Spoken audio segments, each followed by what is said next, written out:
Good morning, Vande Mataram, all of you. Good morning, everyone. Today, we are going to discuss about types of goods.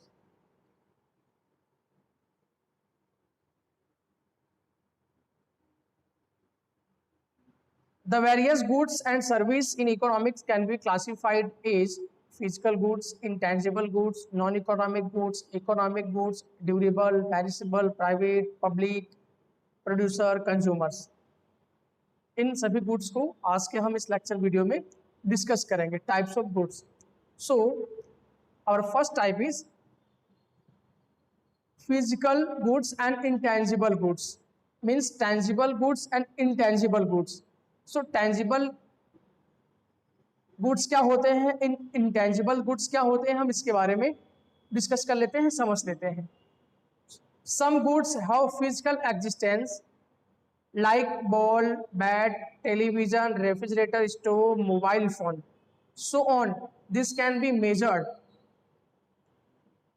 So हम that means हम ये कह सकते हैं कि जिस गुड्स का फिजिकल एग्जिस्टेंस होता हो, मीन्स जिसे हम टच कर सकते हो, जिसे हम देख सकते हो, ये होता है फिजिकल एग्जिस्टेंस. ओके. सो जिस गुड्स का फिजिकल एग्जिस्टेंस होता हो, like ball, bat, television, refrigerator, stove, mobile phone, इन सबको हम टच कर सकते हैं, देख सकते हैं, सबका फिजिकल एग्जिस्टेंस है. और दिस कैन बी मेजर्ड, और जिसे हम मेजर कर सकते हो, यूनिट में मेजर कर सकते हो, that is called physical goods और tangible goods. Intangible goods, some goods do not have physical existence, cannot be measured cardinally, and those are called service. Intangible goods means service. जिस goods को हम major नहीं कर सकते हो और जिस गुड्स का फिजिकल एग्जिस्टेंस नहीं होता हो, which goods do not have physical existence and can not be measured. For example education, ये एक सर्विस है, इसका फिजिकल एग्जिस्टेंस नहीं होता, मतलब हम इसे टच नहीं कर सकते, देख नहीं सकते, ओनली फील कर सकते हैं, और इसे मेजर भी नहीं कर सकते हैं. So educational, medical consultancy, radiation of music, cooking and so on, that is called service, intangible goods. After that non economic goods and economic goods. After that non economic goods and economic goods. So non economic goods की क्या definition होगी and economic goods की क्या definition होगी, हम इसे discuss कर लेते हैं. गुड्स, इससे टोटल हम 4 पॉइंट्स में लर्न करेंगे, समझेंगे. गुड्स, फर्स्ट तो आपको ये लिखना है, goods which do not command exchange value are called non economic goods. Means first points आपको ये लिख देना है, डिफरेंस क्रिएट करके, जिस पॉइंट की जिस गुड्स की एक्सचेंज वैल्यू नहीं होती हो, that is called non economic goods. Exchange value क्या होता है, ये हम लास्ट वीडियो लेक्चर में डिस्कस कर लिया है. Value, price, okay, use value, exchange value, सभी पॉइंट्स को हमने डिस्कस कर लिया है. एंड सेकेंड पॉइंट्स आपको ये लिखने, they are evident in supply and do not through the economic process of production and distribution. Second points आपको ये राइट करना है कि they are evident in supply, means जो गुड्स जिनकी सप्लाई बहुत ही एविडेंट हो, मतलब बहुत ही ज्यादा हो. थर्ड पॉइंट, जो इकोनॉमिक प्रोसेस से नहीं होकर आता हो, जिसका इकोनॉमिक प्रोसेस नहीं होता हो, प्रोडक्शन डिस्ट्रीब्यूशन नहीं होता हो. Though they are consumed by people, और जो बहुत ही पीपल्स के द्वारा क्या किए जाते हो, कंज्यूम किए जाते हो, कंज्यूम किए जाते हैं. For example sunlight, air. अब एग्जांपल हम समझ लेते हैं. सनलाइट, देखो सनलाइट की एक्सचेंज वैल्यू नहीं होती है, मीन्स हम सनलाइट को देकर कोई और गुड्स नहीं ले सकते. सनलाइट क्या है, सप्लाई में एविडेंट है, मतलब इनकी सप्लाई बहुत ज्यादा है, आप कितना भी यूज करो, कितना भी इसकी डिमांड करो, सप्लाई कम नहीं होगी. एंड इसका कोई इकोनॉमिक प्रोसेस नहीं होता, मीन्स प्रोडक्शन एंड डिस्ट्रीब्यूशन भी नहीं होता है, और ये मेनी पीपल्स के द्वारा किया जाते हैं, कंज्यूम किए जाते हैं. Okay. For example sunlight, air, that is called non economic goods. तो ये हो गया नॉन इकोनॉमिक गुड्स की. और कॉन्ट्ररी हम इसका एकदम अपोजिट लिख देंगे, तो वो हो जाएगा इकोनॉमिक गुड्स. मीन्स जिसकी एक्सचेंज वैल्यू होती हो, जिसकी सप्लाई क्या हो, कम हो, कंट्रोल ओवर किसी फ्यू पीपल्स के हैंड में हो, जिसका कंट्रोल क्या हो, their supply can be held under control few peoples, जिसकी सप्लाई किसी फ्यू पीपल्स के कंट्रोल में हो. जिसका इकोनॉमिक प्रोसेस होता, मतलब प्रोडक्शन एंड डिस्ट्रीब्यूशन होता हो, that is called economic goods. Okay, for example pen, book, biscuit, इन सबकी एक्सचेंज वैल्यू भी होती है। राइस, व्हीट, एक्सचेंज वैल्यू भी होती है। ये क्या होते हैं, इनका कंट्रोल भी होता है मेनी पीपल्स के ऊपर, मतलब जो उसे प्रोड्यूस करेगा वही उसे सेल कर पाएगा। सो ये सेकंड टाइप थे। After that third type, durable goods and perishable goods. Durable goods and perishable goods. Goods, देखो ड्यूरेबल गुड्स मतलब which goods can be used for a long period of time and repeatedly. जो goods का use हम long period तक करते हो और जिस गुड्स का यूज हम रिपीटेडली मतलब बार बार यूज करते हो, जिस गुड्स का यूज हम लॉन्ग पीरियड तक करते हो और बार बार यूज करते हो, that is called durable goods. ये तो नेम से डिफाइन हो रहा है, ड्यूरेबल मतलब लॉन्ग पीरियड तक चलने वाले goods. For example shoes, cloth, television, refrigerator. आप शूज को बार बार यूज करो, लॉन्ग पीरियड तक चलेगा, तो ये हो गया ड्यूरेबल गुड्स, है ना। क्लॉथ्स, आप क्लॉथ्स को एक बार पहनते हो, फिर आप दूसरी बार भी पहनते हो उसे वॉश करके, फिर तीसरी बार भी आप पहनोगे, ये लॉन्ग पीरियड तक क्या होंगे, यूज होंगे, that is called durable goods. और ये बार बार यूज होंगे रिपीटेडली। एंड पेरिसेबल गुड्स मतलब ऐसे गुड्स जो लॉन्ग पीरियड तक नहीं चलते होंगे। मतलब पेरिसेबल मीन्स होता है नष्ट हो जाना। मीन्स जो गुड्स ओनली वंस टाइम ही कंज्यूम किए जाए, मतलब एक ही बार यूज किया जाए, जिनका कंजप्शन ओनली वंस टाइम है, only once. Perishable goods can not last for a long time. जो गुड्स को लॉन्ग पीरियड तक यूज नहीं कर सकते। एंड कंज्यूमेबल ओनली वंस, जिसका यूज ओनली वन टाइम होता हो। For example milk, fruits and so on, vegetable, egg, ये सभी चीजें भी आ जाएंगी पेरिसेबल गुड्स पे। मीन्स मैंने मिल्क का एक बार यूज कर लिया तो एक ही बार यूज होगा, वो रेपिटेडली मतलब बार बार यूज थोड़ी होगा। एक बार आपने यूज कर लिया, फिर अगर आपको दोबारा यूज करना तो आपको उसे परचेज करना होगा। लेकिन शूज कैसा है, एक ही बार परचेज किया, यूज बार बार किया, ये ड्यूरेबल गुड्स। पेरिसेबल गुड्स को आप एक बार यूज कर लेते हैं तो वो क्या हो जाता है, खत्म हो जाता है, that is called perishable goods. Private goods and public goods, this topic is very important for the examination point of view. So हम यहाँ private goods and public goods के कंप्लीट पॉइंट को समझेंगे। Goods are classified as private goods and public goods based on their ownership and nature of use. Private goods and public goods को उनके ownership and natures के basis पर classify किया गया है कि प्राइवेट गुड्स की मीनिंग क्या होगी एंड पब्लिक गुड्स की मीनिंग क्या होगी। So what is the meaning of private goods and what is the meaning of public goods. Private goods are goods which can be possessed and owned by a private individual.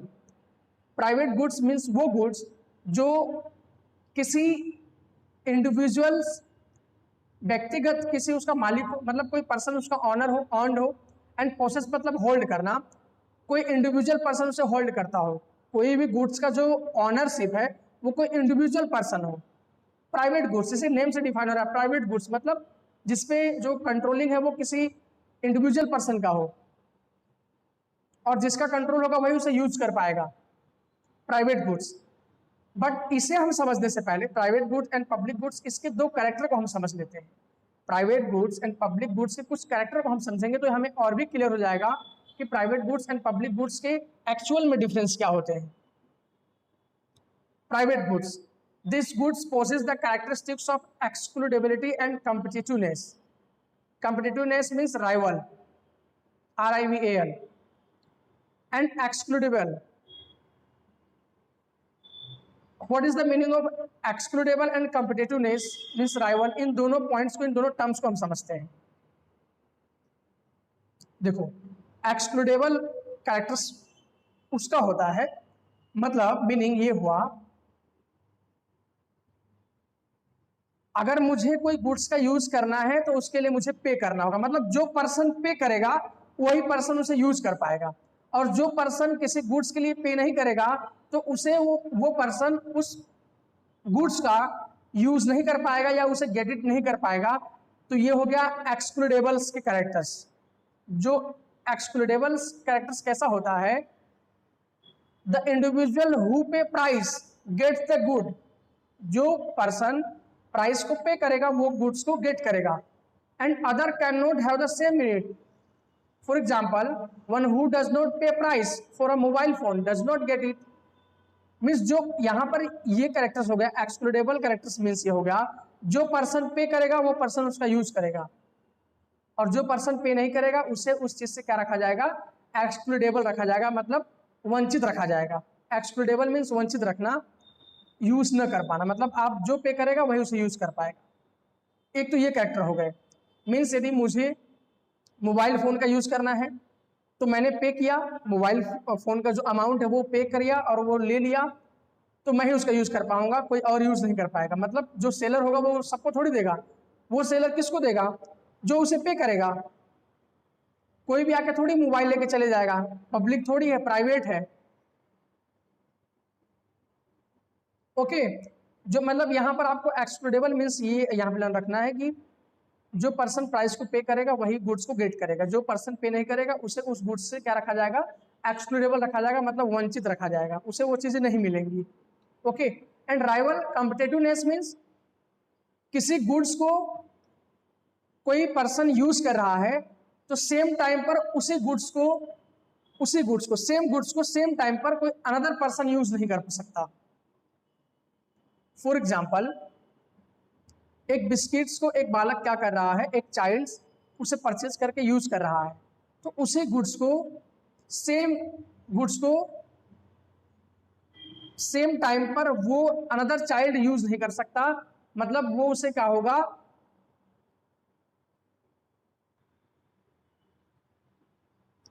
तो same time पर उसी goods को same goods को another child use नहीं कर सकता, means वो उसकी अपॉर्चुनिटी खो देगा। ये हो गया कॉम्पिटिटिवनेस, राइवल्स के कैरेक्टर्स। हेलो, अगेन मैं रिपीट कर दे रहा हूं, एक्सक्लूडेबिलिटी मीन्स तो हो गया, कॉम्पिटिटिवनेस मीन्स किसी गुड्स को अगर कोई पर्सन यूज कर रहा है तो सेम टाइम पर सेम गुड्स को कोई अनदर पर्सन यूज नहीं कर सकता, वो उसकी अपॉर्चुनिटी खो देगा। और ये होते हैं कॉम्पिटिटिवनेस के कैरेक्टर्स होते हैं ऐसे गुड्स में।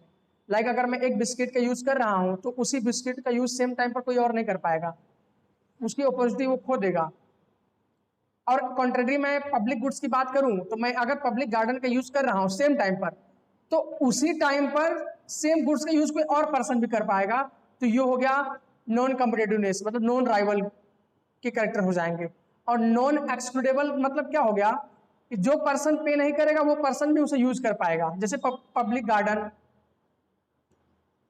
हो गया, जो पर्सन, अब उसमें सप्लायर ये मना नहीं कर सकता, जो भी सप्लायर होगा वो ये मना नहीं कर सकता कि भाई आपने पे नहीं किया तो आप यूज नहीं कर पाओगे, क्योंकि उसे उस चीज से एक्सक्लूडेबल नहीं रखा जाएगा। यहां पर क्या होगा, पब्लिक गुड्स में एक्सक्लूडेबल और कॉम्पिटिटिवनेस दोनों कैरेक्टर होते हैं, एंड प्राइवेट गुड्स में एक्सक्लूडेबल और कॉम्पिटिटिवनेस ये दोनों कैरेक्टर देखने को आपको मिलेंगे, जबकि पब्लिक गुड्स में आपको non excludable and non competitiveness के कैरेक्टर देखने को मिलेंगे। पब्लिक गुड्स मीनिंग क्या हो गया, what is the meaning of public goods,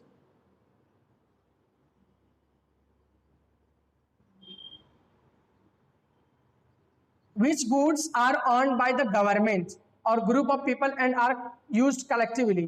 जो गुड्स का ऑनरशिप किसका हो, गवर्नमेंट का हो, और जिसका यूज कैसा हो, कलेक्टिवली, मतलब सामूहिक रूप से, ग्रुप ऑफ पीपल में यूज किया जाता हो।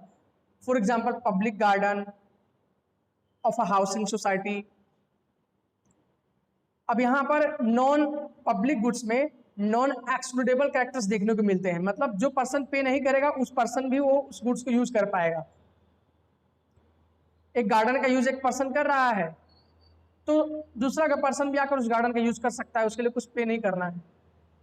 और यहाँ पर नॉन राइवल कैरेक्टर्स भी होता है। After that consumer goods and private goods. Consumer goods and private goods. Goods can satisfy human want directly और इनडायरेक्टली। गुड्स जो होते हैं ना वो ह्यूमन वांट्स को, ह्यूमन नीड्स को डायरेक्टली और इनडायरेक्टली क्या करते हैं, सेटिस्फाई करते हैं। Which goods when a consumer consumes a good and this good is capable of satisfying a particular want directly, then it is called consumer goods. That means जो goods human wants को, human needs को directly satisfy करते हो, that is called consumer goods. For example, क्योंकि मुझे need थी, मुझे biscuit खाना है, तो मैं शॉप पर गया, बिस्किट लेकर बिस्किट को खा लिया, तो ये बिस्किट ने मेरे वांट्स को डायरेक्ट सेटिस्फाई किया, तो ये हो जाएगा कंज्यूमर गुड्स. बट कभी ऐसा होता कि मुझे बिस्किट बनाकर उसे खाना पड़ता, तो ये कंज्यूमर गुड्स नहीं होता. These goods have passed the final stage of production. For example, food, they satisfy human want directly. Okay, in short में आपको ये लर्न रखना है कि जो गुड्स ह्यूमन वांट्स को डायरेक्टली सेटिस्फाई करते हो, that is called consumer goods. And producer goods, जो गुड्स ह्यूमन वांट्स को डायरेक्टली सेटिस्फाई नहीं करते हो, that is called consumer goods. Means जो गुड्स कंज्यूमर गुड्स के लिए क्या हो, यूजफुल हो, मतलब उन्हें हेल्पफुल हो. When a good is used intermediate stage production of final good, when it is purchased by producer to produce a final goods, मतलब जो गुड्स क्या हो, इंटरमीडिएट्स का वर्क काम करते हो, फाइनल गुड्स के प्रिपेयर करने के लिए इंटरमीडिएट का वर्क करते हो, और जो गुड्स को प्रोड्यूसर के द्वारा क्या किया जाता हो, परचेज किया जाता हो फाइनल गुड प्रिपेयर करने के लिए. जैसे अगर मुझे क्लॉथ बनाना है, तो क्लॉथ बनाने के लिए मुझे किसकी रिक्वायरमेंट होगी, कॉटन की, मशीन की. तो अगर मैं ये चीजें परचेज करूंगा, फिर मुझे क्या बनेगा, क्लॉथ बनेगा. तो क्लॉथ बनेगा तो ये कंज्यूमर गुड्स हो जाएगा, फाइनल गुड्स, ये ह्यूमन वांट्स को डायरेक्ट सेटिस्फाई करेंगे.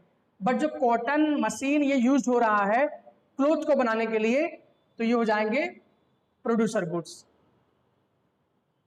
हेलो, आई होप कि आपको ये क्लियर हो गया होगा what is the difference between consumer goods and producer goods. Okay, I hope कि आपको सभी पॉइंट्स क्लियर हो गए होंगे. और यहाँ आपको एक पॉइंट्स ये भी आपको माइंड में रखना है बेटा, कि ये जो टाइप्स ऑफ गुड्स है ये दोनों अपोजिट्स होते हैं. मीन्स नॉन इकोनॉमिक गुड्स, अगर आपको पॉइंट्स लर्न है तो आप इकोनॉमिक गुड्स को लिख सकते हो. प्राइवेट गुड्स के पॉइंट लर्न है तो आप पब्लिक गुड्स के पॉइंट को लिख सकते हो. कंज्यूमर गुड्स के पॉइंट लर्न है तो आप प्रोड्यूसर गुड्स के पॉइंट को लिख सकते हो. आपको टेंजिबल गुड्स के पॉइंट लर्न है तो आप इंटेंजिबल गुड्स के पॉइंट को लिख सकते हो. ये दोनों एक दूसरे के कॉन्ट्ररी होते हैं.